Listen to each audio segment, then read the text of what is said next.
일본인으로서는 처음으로 우리 정부의 문화훈장을 받은 사람, 무조건 일본인이라면 적대시하던 일제강점기에도 한국 고아의 아버지로 존경받던 일본인 한 사람이 양화진에 묻혀 있습니다. 그의 이름은 소다 가이치, 양화진 외국인 선교사 묘원에 묻혀 있는 유일한 일본인입니다. 소다 가이치는 1867년 10월 20일 일본 야마구치현 스미다 마을에서 태어났습니다. 그는 오카야마에 위치한 서당에서 한학을 공부하고 초등학교 교사로 일하다가 21살에 고향을 떠나 긴 방랑 생활을 하였습니다. 학자금 마련을 위해 나가사키에서 광부로 일하다가 25살에 홍콩에서 노르웨이 상선의 선원으로 일하면서 영어를 배웠습니다.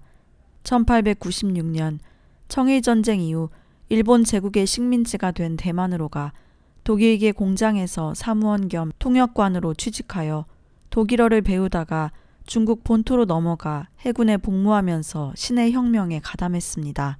하지만 정착하지 못하고 다시 대만으로 돌아오면서 산악지대를 방랑하는 등 죽을 고비를 여러 번 넘겼습니다. 1899년 31살 때였습니다. 당시 대만에서의 불안정한 생활 때문에 과한 음주를 하는 경우가 잦았는데 어느 날 만취한 상태로 거리를 방황하다가 그만 길거리에 쓰러지고 말았습니다. 완전히 의식을 잃고 거의 죽게 되었지만 그를 거들떠보는 사람 하나 없었습니다. 그런데 그때 어느 이름을 알 수 없는 사람이 그를 불쌍히 여겨 업고 여관으로 데려와서 치료를 해주고 밥값도 대신 치러주었습니다. 덕분에 소다는 죽음을 면하게 되었습니다. 그가 눈을 떴을 때 홀로 여관방에 눕혀져 있었습니다. 소다는 누가 자신을 이곳에 데려왔는지 여관 주인에게 물었으나 이름 모를 조선인이 당신을 업고 와서 숙박비와 약값까지 모두 지불하고 갔다는 주인의 말만 전해 들었습니다. 소다는 자신을 도와준 조선인을 수소문했지만 결국 누군지 찾지 못했습니다. 이 사건을 겪은 후 소다는 완전히 다른 사람으로 바뀌었습니다. 자신을 구해준 조선인의 은혜를 갚겠다면서 방탕한 생활을 청산하고 1905년 6월 소다 가이치는 한국으로 건너갔습니다. 우선 그는 서울에 정착하여 오늘날 서울 YMCA의 전신인 황성 기독교 청년회 학관에서 일본어 선생으로 취직했습니다. 당시 한국은 대격변기를 보내고 있었습니다. 러일 전쟁이 끝난 직후였고 1905년 을사조약으로 국권을 침탈당한 때였습니다. 한편 함경남도 원산에서 일어난 부흥운동은 평안북도 평양을 거쳐 전국으로 번지게 되었습니다. 이러한 정신적, 정치적 격동기 속에서 민족이 고난받는 이유를 자신들의 죄에서 찾아 눈물로 회개하고 그 회개운동을 민족의 독립운동으로 승화시키고 있는 한국 기독교인들을 보며 소다 가이치는 이루 말할 수 없는 충격을 받았습니다. 그리고 감옥에서 예수님을 믿고 풀려나온 월남 이상재 선생의 인품에 크게 감화를 받고 1906년 기독교 신자가 되기로 결심했습니다. 그러던 중 숙명여고와 이화여고 영어교사였던 우에노 다키코를 만나 결혼했습니다. 우에노 다키는 본래 독실한 기독교 가정에서 태어나 18살 때 일본 나가사키에 있는 기독교 학교를 졸업하고 즉시 한국에 와서 히노대 소학교 교사로 있다가 숙명여학교와 이화여학교의 영어교사로 지냈던 여성이었습니다. 우에노 다키를 만나게 된 후 소다는 새 사람이 되기 시작했습니다. 우선 그는 지독한 음주벽을 완전히 청산하고 금주회 회장까지 되었습니다. 소다는 입버릇처럼 나는 젊을 때 대주가였으며 혈기왕성하여 난폭한 짓을 많이 하는 불량배였다 라고 했는데 사실 그는 술 때문에 여러 번 죽을 뻔했고 우리나라에 오게 된 동기도 따지고 보면 술 때문이었습니다. 그러던 그가 예수님을 만나고 좋은 배우자를 만나고 YMCA 일본어 교사로 있는 동안 부흥회에 자주 참석하면서 큰 은혜를 받았습니다. 이후에 일본인 경성 감리교회의 전도사가 되어 100만 명 구령운동에 동참했습니다. 1911년 9월 일제는 데라우치 마사다케 조선 총독 암살에 모의했다는 혐의로 민족 지도자들을 대거 검거하는 이른바 배고인 사건을 일으켰습니다. 윤치호, 이상재 등 YMCA 인사들도 끌려가 고초를 겪게 되었습니다. 이때 소다는 데라우치 총독을 직접 찾아가 죄 없는 사람들에게 왜 벌을 주려고 하느냐, 당장 무고한 사람들을 석방하라고 따졌습니다.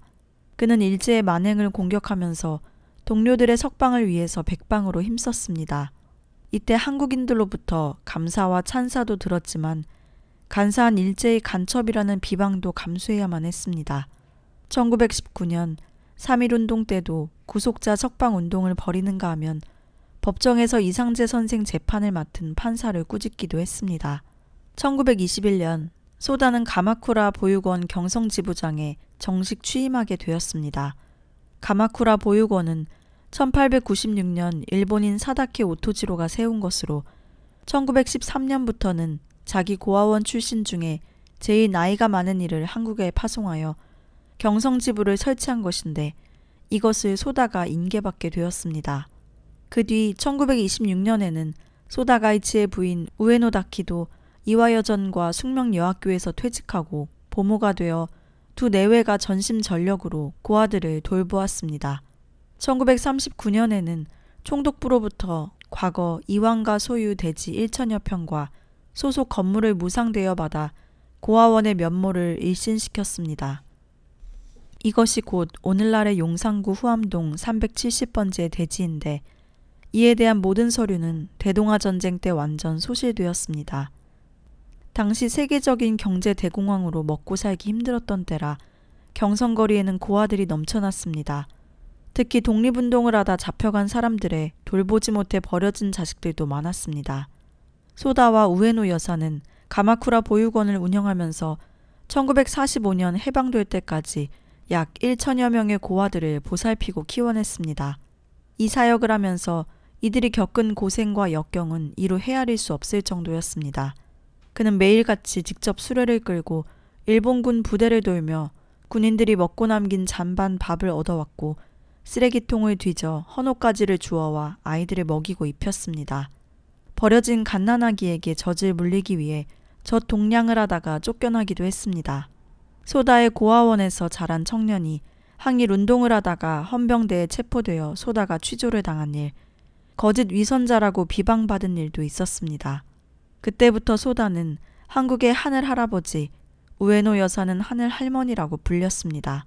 반면 악질 일본인이나 한국인들은 소다옹을 거지 또는 위장한 자성가라며 헐뜯기도 했습니다.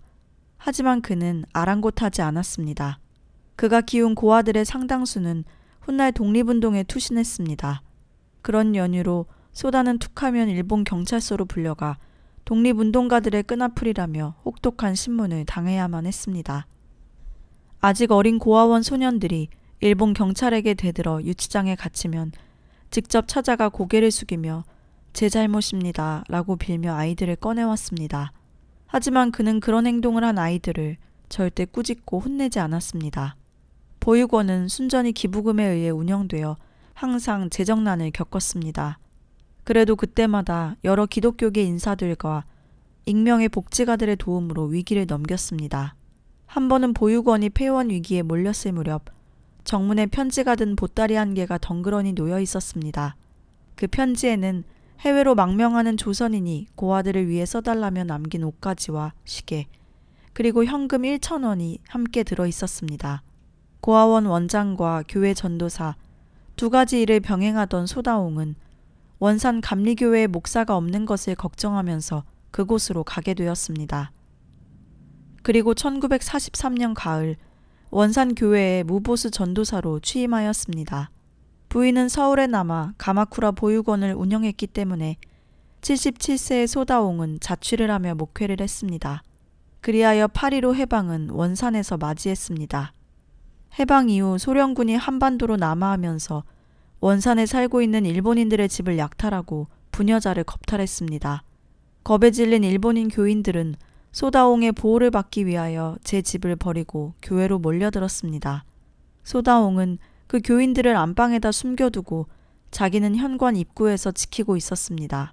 소련군은 교회까지 습격해왔지만 소다를 보고서는 더 이상 들어가지 않고 그냥 돌아가곤 했습니다. 1947년 10월 서울로 내려온 소다 부부는 일본으로 귀환하지 않았습니다. 많은 일본인들이 한반도를 떠나야 했지만 미국 군정은 소다 부부에게 남아있을 수 있도록 특별히 영주권을 발급해 주었습니다. 그러나 소다는 아내에게 보육원을 맡기고 일본으로 건너가 폐허가 된 히로시마와 규슈, 홋카이도 등 전국을 돌아다니며 한 손에는 성경, 다른 한 손에는 세계평화 어깨띠를 두르고 일본의 전쟁 범죄를 회개하고 사과할 것을 촉구하며 가는 곳곳마다 일본인들을 용서해달라고 기도하였습니다. 그렇게 전국을 돌아다니던 와중에도 도둑을 만나고 폐렴에 걸려 고생했으며 교통사고를 당해 죽을 뻔하는 등 생사를 오갔습니다. 그러던 중 다키 여사는 1950년에 72세의 나이로 세상을 떠났으나 당시는 한일 간의 국교가 맺어지지 않은 상태였기 때문에 장례식에 참여하지 못했습니다. 이를 안타깝게 여긴 아사히 신문의 한 기자가 1960년 소다의 방한 허용을 촉구하는 칼럼을 싣고 한국에서도 기독교 계열 인사들과 이제는 성인이 된 보육원 출신 인사들이 힘을 합쳐 소다의 방한을 주선했습니다. 그런 노력 덕분에 소다는 1961년 5월 94세가 되어서야 한국에 돌아올 수 있었습니다. 소다는 서울시 명예시민증을 받고 가마쿠라 보육원의 후신인 영락 보린원에서 아이들과 함께 여생을 보내다가 이듬해인 1962년 3월 28일 한국에서 눈을 감았습니다. 그의 장례는 당시 국회의사당에서 대한민국 각계각층 2천여 명이 운집한 가운데 사회장으로 치루어졌습니다. 그의 추도식이 서울 YMCA 강당에서 거행된다는 소식이 알려지자 일본놈 장례식을 치러준다고 전국에서 반대 전화와 협박장이 날아들기도 했습니다. 하지만 모두 무사히 치루어졌고 1962년 대한민국 정부는 소다 가이치에게 일본인 최초로 문화훈장을 추서했습니다. 소다 가이치는 1905년부터 1945년 파리로 해방까지 40년간 그리고 1961년부터 1962년까지 1년간 모두 합해서 1년간을 한국 땅에서 살았습니다. 한 번이라도 소다를 만나본 사람들은 하나같이 그는 일본인이었지만 그 어떤 조선인보다 조선을 사랑했다라고 전해지고 있습니다. 오로지 한국 고아들의 행복을 위해 헌신한 공로를 인정받아 한일 국교 정상화가 되기도 전에 한국 땅에 묻혔습니다. 마포구 양화진 외국인 묘지에 소다 가이치와 우에노 여사가 함께 나란히 안장되어 있습니다. 그의 묘비엔 이런 시가 새겨져 있습니다. 언손 품어주고 쓰린 마음 만져주니 일생을 길다 말고 거룩한 길 걸었어라. 고향이 따로 있던가 마음 둔 고시원을